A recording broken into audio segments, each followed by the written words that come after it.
I was going to start the Q&A with a kind of definition of community. But I think, would it be fair, what's your take on community? I think it's quite fair to say that all of you have really highlighted a kind of a fully inclusive, definition of community. Would that be a fair point to make? That is not in isolation, or your definition, Hasitha, in terms of community, what would it cover? That's an interesting question, Kamran. Just to make a few points before I come to conclusion. Originally, when dengue really became a problem, our community was tire traders. And then it was the housewives, because those were the target populations that we really aimed at. So gradually this, community grew from strength to strength. And basically now it has become all people. So with times, the community really changed. It's so dynamic. It may be the children, it might be the adults who are more vulnerable when they go out, like they see in Singapore. So communities do change. They never stay static. But here we are talking of a disease that can affect everyone. So basically, everyone in the community is a target. We're all in it. We're all in it together. I think that's a very fair point. I suppose that would be expected as an answer, in a way, from the Ministry of Health, who are responsible for the health of the nation. So I think that's a very apt answer, and a great answer. In terms of, is Misheck and Maximillian there? I can't see you there. I don't know. Are you still there? Have you dropped out of connection, or? Max, in terms of your Kamran. So Misheck, great. Sorry, I couldn't see you there on my screen. So in terms of the, so firstly, thank you for that presentation, Misheck, earlier. I think that was great. Your focus, obviously, we keep saying youth task force, youth. What's your definition of community?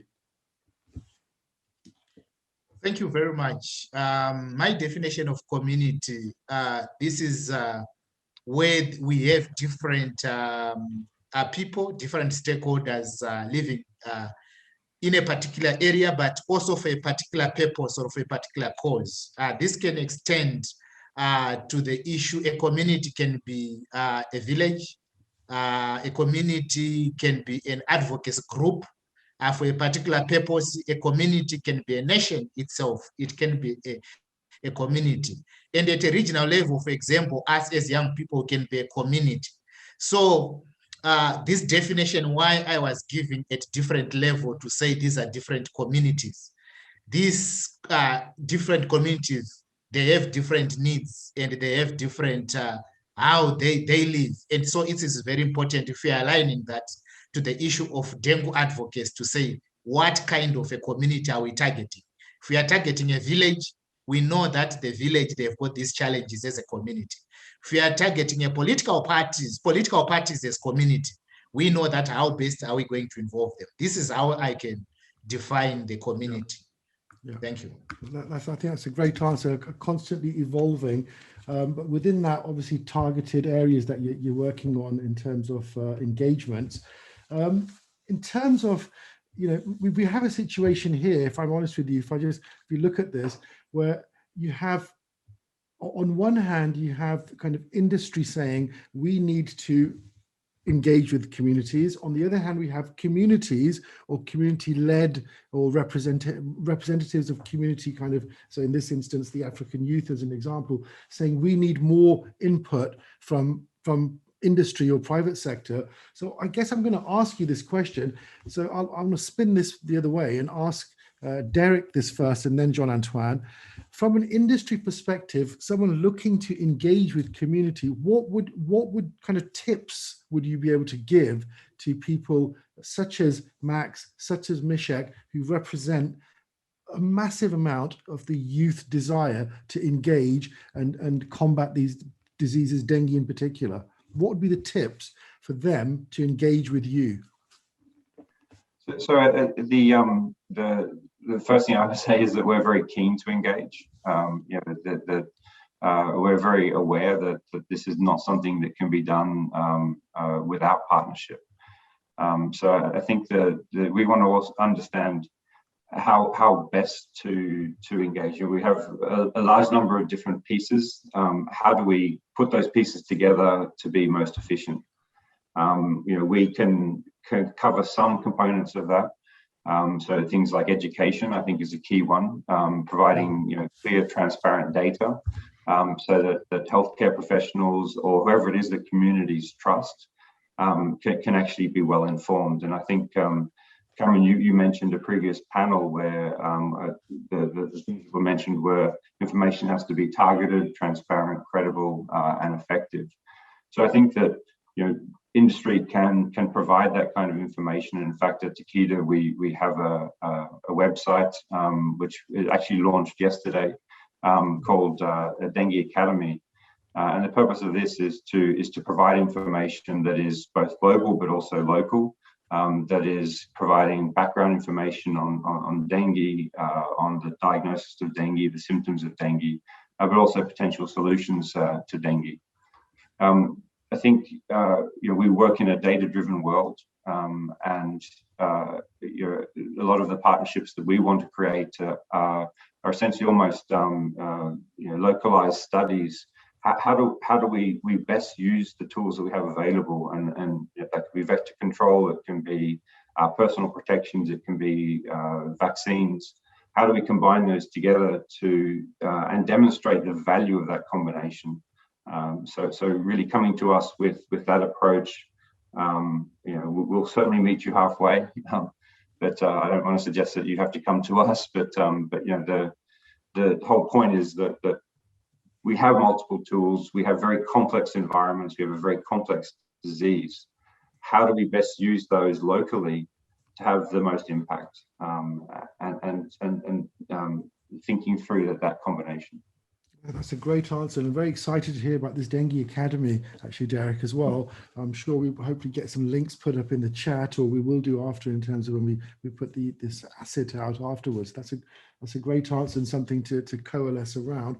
Jean-Antoine, if I could ask you the same question, and then I'll ask the panel, and then I'll ask Hasitha and the other panelists. You've got experience. You mentioned this schools project that you had, and the kind of not shock, but you kind of the positive response from the students. You asked them for a project. They gave you 30 projects. What kind of tips could you give for any kind of community representation to engage with industry?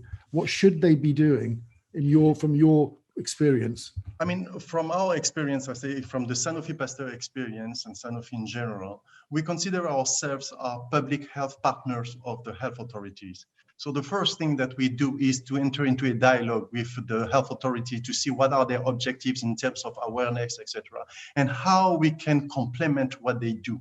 And it's only when we agree on what needs to be done that we reach out to the more relevant NGOs or institutions that can share the same objective, and we can, collaborate together and bring up this type of programs. As you've seen, it's a partner. The program I described, the Youth Health Patrol, is done with the partnership of the Ministry of Education, but also the Ministry of Health. For us, it's very important to be aligned with the strategy of the government and really to reinforce the message of the government, because it's by doing that, instead of duplicating or having different initiatives, that we're going to reach the objective, which is to put dengue under control and elimination.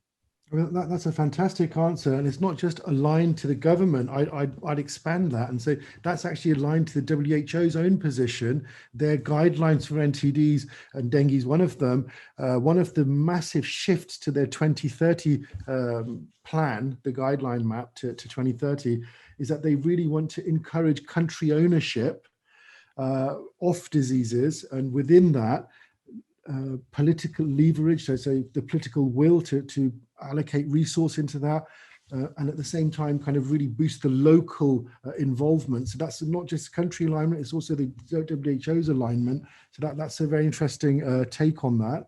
Hasitha, from if I could ask you that question, you mentioned how you've seen this evolution of the target kind of communities from the tires, the built environment type of environmental management type of communities into schools.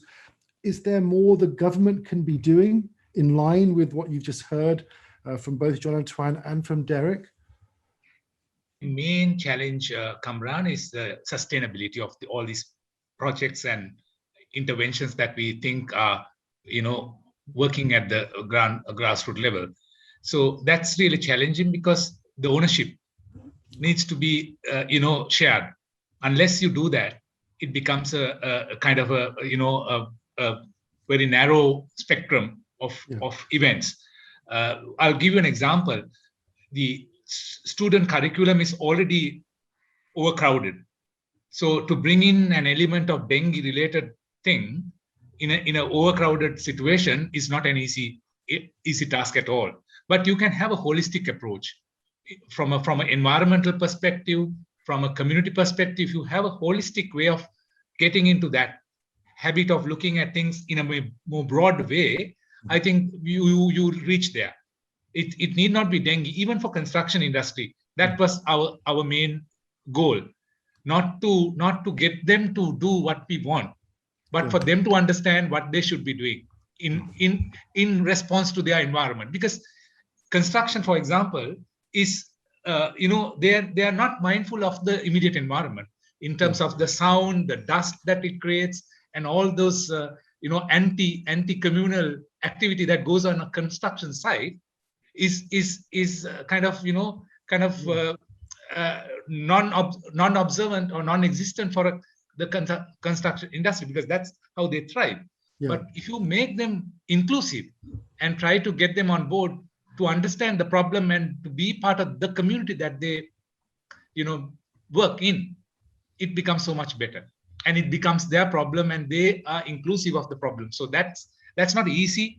I mean, that's not easy. You can say it, but then it needs a lot of effort. You need to have them on board and work through and make them understand. I'll bring another example. The school app, which was introduced in certain schools for parents to report when their children are ill with fever, was initially considered a sort of no kind of thing. But with time, they realize it's for their own benefit, and they very proactively started responding, and even the parents were talking about it at the school. So there were seminars and discussions along the lines of this activity, and then they thought it was a very proactive intervention which were trying to make the school environment of the children better. Over to you. Yeah, oh, that's a fantastic answer. The subtleties of sustainability, really, this whole concept of ownership and how that could push things forward. That's a great answer. In terms of that sustainability, I'd switch that question back to Misheck and to involve Max as well. You alluded to something earlier in your slides, and I'm talking about the sustainability issue within community engagement that that Jean-Antoine, Derek, and Hasitha have just come up with there, which highlighted there. What's the role of the youth? You mentioned earlier they're not just an advocate. What I'm trying to say is you need champions for sustainability. You need ownership, and within ownership, you need then from that ownership, you need to develop champions to further the cause. What's the role of the youth in that? To Misheck, I think. And then Max. Okay, thank you. Yes, thank you very much for bringing that question. The role of youth in terms of that is very critical. And one of the things that we also need to understand when we are talking about young people, especially when we are using what we call our youth development model, is young people, they are not described as a homogeneous group. They are different. We've got young women, we've got youth with disabilities, we've got young people that are students that are in schools. We have got different types of young people. We actually have 16 definitions of young people. So when we are defining their role as young people, we need to understand that these different young people, they've got different roles. For example, the young people that are in the community of students, they can take a role in terms of pushing the academic maybe pushing the research for dengue. They can also do awareness in colleges. But if you are talking of the role of young people at community level in rural areas, they need different capacities so that they become advocates. When we transform them to become advocates, they can be influencers to their fellow young people in terms of information. They can work with community health workers. I also need to articulate the issue of young people that are part of health workers. These are some of the young people that work with, and they are part of our task force as well. Yeah, I'm talking of nurses, I'm talking of pharmacists, I'm talking of medical practitioners. They are part of SADC Youth Task Force on NTDs and malaria. So these young people as a community, they also have a role to impact knowledge about these diseases. Because these young people, they've learned about these diseases. They also practice, they also, participate in terms of prevention.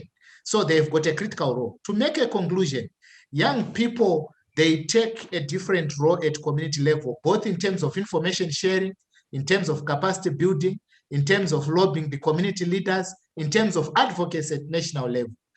I take, for example, the artists at community level. They can even sing about them. So young people, they play a critical role, different roles within their realms of influence. And it's all about if information is available to them and they are able to grasp and understand things that needs to be done. That's a great answer. Thank you, Misheck, for that. Thanks for that. Max, what would be your take? You're working directly with some of these communities in terms of your schools outreach. And I know you've been doing some outreach into medical schools themselves, not just primary schools, secondary schools, but university level communities as well. Max, what's your take on that? You're muted, Max. Sorry, you have to unmute. Yeah.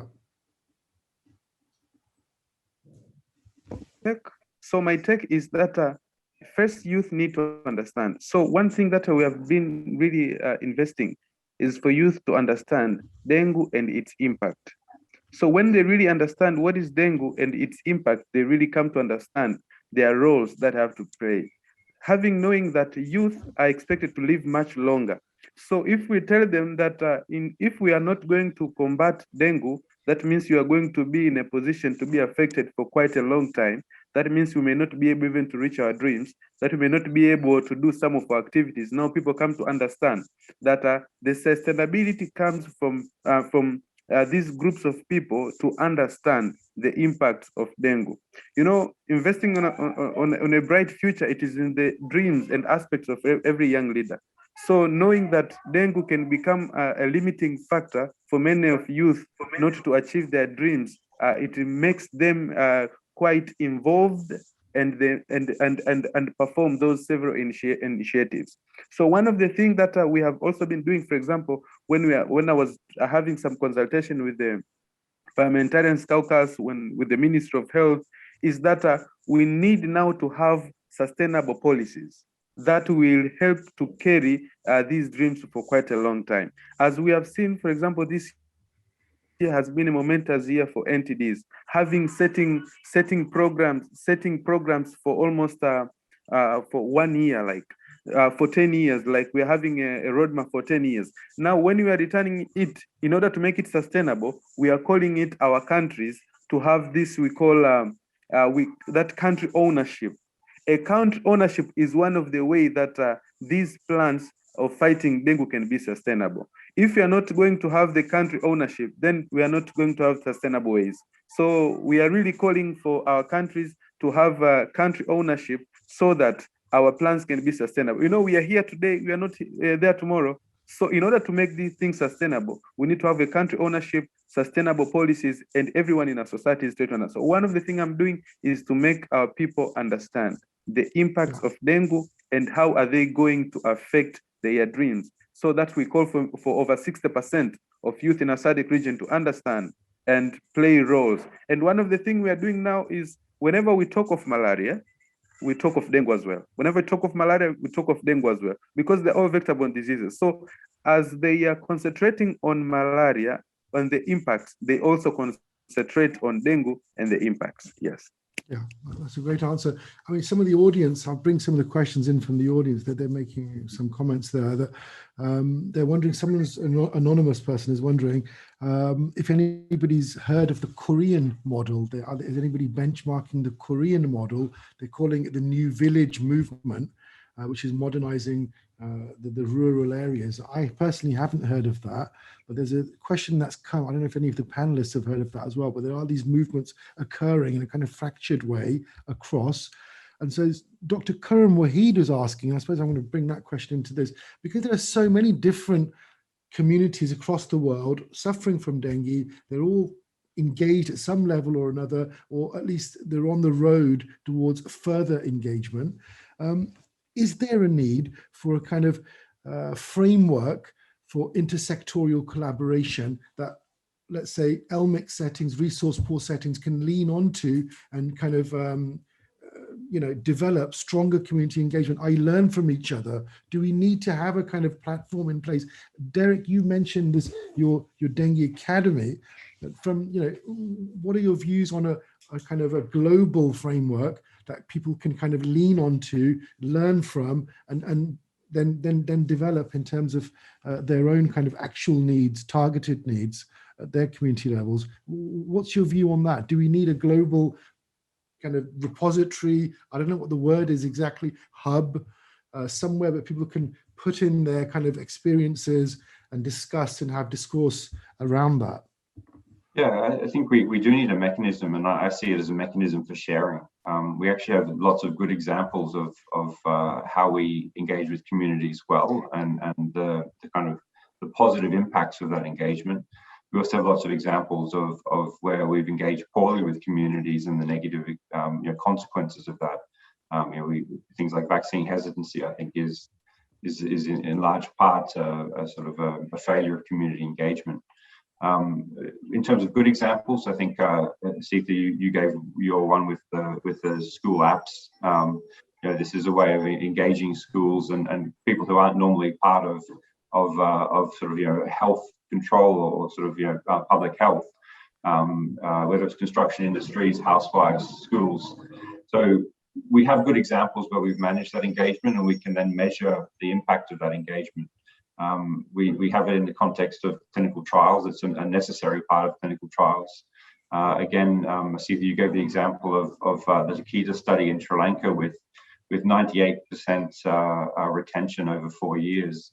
You can't have that kind of retention of children in a clinical study, which involves weekly febrile surveillance, without a high level of community engagement. Kamran, you mentioned Wolbachia and how part of the success of Wolbachia's investigations is that community engagement. So I think what we need to do is actually recognize that we all have a common target, and that common target is the reduction of dengue. To get there, we can't do it alone. People have been fighting dengue for decades, and yet dengue is still worsening. It's spreading. So if it's spreading despite decades of work, then we need to be seeing this more holistically, and that involves significant kind of partnership, significant kind of assessment of what's worked well and has worked poorly, and then applying those lessons into the very specific situations of local communities. And in that, industry has definitely a part to play, particularly around education and the provision of transparent data. But also, we understand how to assess the impacts of interventions. So that impact has to go beyond simple vaccines or simple, Wolbachia, and looking at these things together. And in that, sustainability component really requires ownership, and pharma can't own that. That has to be owned by the communities with the support of key components of that community, particularly governments and health authorities. It's a great answer. Jean-Antoine, if I could bring you in because of the experience you've got and you're amassing there. Now, to react on your idea to have a platform, I think I do believe in cross-pollination pollination. We definitely need to take advantage of the experience of one another. And something that is done in Africa can be very useful in Asia and vice versa. So definitely, if we can have this type of platform to exchange experience, that will probably save time, resource, and energy to many of the stakeholders. Second, we are focusing on the pharma industry, but it's not only the pharma industry that should get involved. You have all those involved in, plastic bottles and all the tire industry, et cetera, et cetera. We need to find a way to find them concerned about the issue and involved in that. It's only if we have multiple stakeholders that we can change the mindset and help people adopting new behavior. And therefore, the pharma industry alone cannot do it. The NGO cannot do it on their own. The government cannot do it on their own. We all need to come together, discuss, and have a common plan, and everybody contribute to this plan. And that's a fantastic answer, and I think that's really. I think that fills one with a lot of hope in terms of the future for dengue. This willingness just to have both of Derek and Jean-Antoine sat on the same panel as an example from our point of view is a fantastic kind of starting point when we're talking about communities. Couldn't agree with you more. This is not just a pharma industry issue. This is absolutely not that. This exactly, I could not agree with that statement more. I suppose then the question becomes a question of credibility and a question of, if we have these platforms, how credible will they be for the communities? And I suppose that question that goes to Hasitha, back to you from a government, should this be a government, I know you worked very, very well with the Pakistani Ministry of Health. I introduced you as a star there. That's an understatement. That you're absolutely loved, adored there by the people, especially in Lahore. You managed to help them save so many lives. So there is appetite for cross-government working. So is this type of, let's say, global framework, global repository, kind of sharing platform where communities can engage and develop some kind of rapport with each other, and are on the road to co-creating assets that can be used to further education on dengue. Is this something the governments should be looking at, Hasitha? I'm not going to put you on the spot because I know I'm going to get a lot of trouble for that, but in terms of your personal kind of view on that, what would it be? Yeah, you setting the stage for my next talk in the next session, Kamran. Thank you so much for doing that. There you go. Because that's exactly what I'm going to talk about in the next session, and probably the last talk of the day, and this whole exercise that we've been having for the last 3 days. So basically, global march towards ending the neglect for dengue is the topic that I chose to talk about. And that's where we're probably heading. And as Derek said, we've been neglected for decades, and we're still, trying to get there. Whereas, certain other diseases just get, they have a smooth sailing. So why is that? How do we change the setting, the tone, and try to work together in tandem? It's not easy. It's not easy because we have different interests. The governments have their own interests. The industry, they have their interest for their industry, and the communities, they have their own interests. So it's kind of a top-down and a horizontal, cross-cutting approach that we need to have on board, so that everyone, try to aim at a common goal. So it's dengue has been talked about as a role model, silver lining of communicable diseases. If you have a situation where dengue is tackled in a particular community, or for that matter, country, your public health and communicable disease programs are probably, it's a proxy of good public health programs. So on that premise, this is the way forward. There is no other way we'll reach that goal of having better communities, having disease-free communities. Because I've personally experienced so many children dying with their parents praying for their lives and asking for assistance. That was, that's unbearable for a parent to see how their kids just die with very little help that the system can offer. Yeah. So how do we prevent that? I mean, it's not a very a comforting story. We have come far, through that process, and then still every now and then we see the horror of epidemics bringing the community and the governments to stand still. You brought in the example of Punjab in Lahore in 2011, which I'm probably going to talk about little bit about also in the next talk. But having said that, the entire machinery was at a standstill because they were looking for answers, and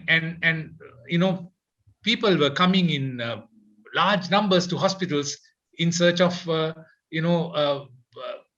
medical assistance, and here was a situation where we were having 5,000 to 6,000 patients seeking medical attention a day, and large number of people having complications who needed ICU and high dependency care, and a substantial number of people succumbing to the illness.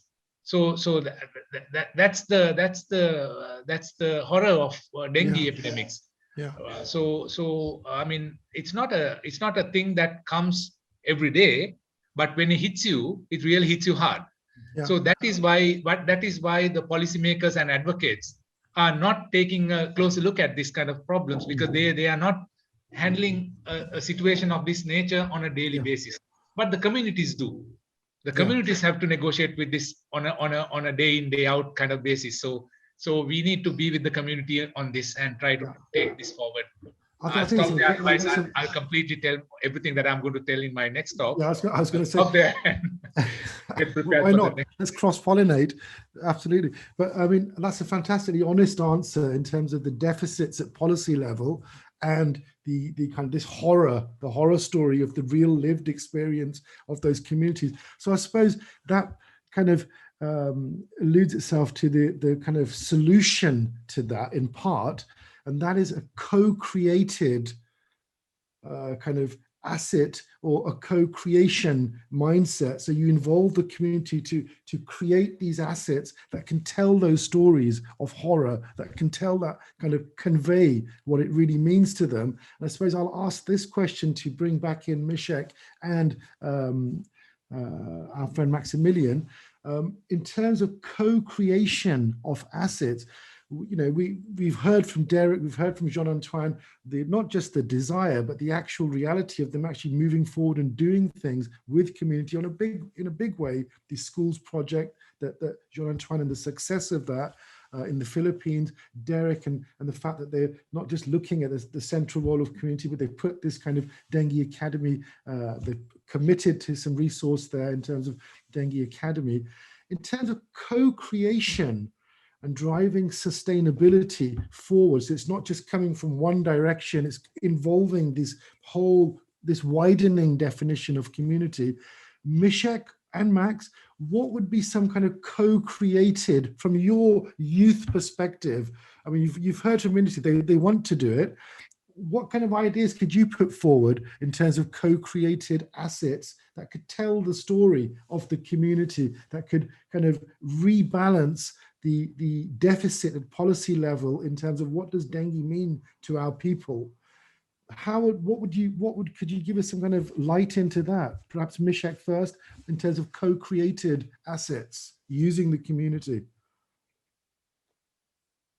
Misheck, I don't know if Thank you very much. One of the aspirations of our model is to say, whatever you do, the community must be the answer. Which means Max have spoken about the issue of ownership. So if you want to come out with something that is sustainable in a community, first of all, it's not about bringing something that appears to be foreign to them. They have to understand it, and they have to know that this issue is affecting us. It's issue that is within that has an implication both towards our lives and towards our future. So if you bring that to the table, whatever that you are going to come out with to say this is an initiative which is being called maybe a youth advocacy program on dengue or a youth arts group on dengue or whatever form, they know that they are doing it in particular for their cause, not for someone's cause, but they are solving that particular problem. You're mute. You've muted, Misheck. Sorry, I don't know. By aspect of that, you are bringing the solutions. You are not bringing the solution as an individual. The community itself, it's bringing a solution. What is there is the information that they've got that we have this issue, but then they come forward to say, how best can we as a community? So in terms of the answering the second question of sustainability, anything that is community ownership, they've got sustainability because they take that initiative as their initiative. They don't wait for someone to come and respond. They don't wait for anyone to bring ideas, but they say, how best can we move with this? So they bring different stakeholders. If it is in a rural setup, the leaders, among others. So this is how best co-creation can be, where that those experts also bring experts, but ownership is the answer. Kamran, if I can rebound on that, because for us it's very important. We are not coming to the community with a program already set and we say, okay, apply this. No, we start with a dialogue. We understand where the need is and we co-construct the project with them. And in this co-construction, they get deeply involved and they ensure the sustainability of the project. That's a huge point. I totally agree. I was going to make exactly the same point, Jean-Antoine, because this idea that we can have some global solution that's decided somewhere and then implemented somewhere else, I think is doomed to failure. We need to understand first of all how those communities work. We see big differences in in the source of trusted information in different settings. In some places, Asia Pacific, tends to be more social media. We see in Latin America that trusted source of information are more ministries of health and more traditional sources of information. So we need to understand exactly who are the trusted figures. How do we understand dissemination of information within that community? It's very much a co-creation. I think that's a key part of sustainability as well, because that ownership, that co-creation creates ownership.